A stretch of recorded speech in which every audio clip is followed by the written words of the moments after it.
hello না গিচ্ছে ইয়ানা জের করিন না তো মামা নে মসজিদ আমার হুজুর সাকি মহিমা জানে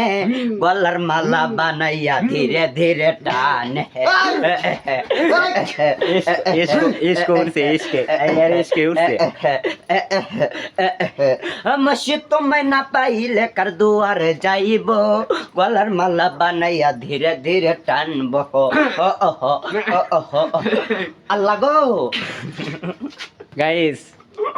এর দুজনে কিন্তু ইস্কো উঠে গেছিল এত ইস্কো কত শোন দে না এর খোলের চেনা নাই মানা তো না না সেলিব্রিটি মানে ভিউ इसके इसके তালা উ করলে জিগেরটা ভালো ভালো ও ইয়া এত ইস্কো কে এই জিগেরটা ভালো শোনেন না শরম পায় তাইরি মামলা খাইছে টিকটকার তো শরম পায় তাই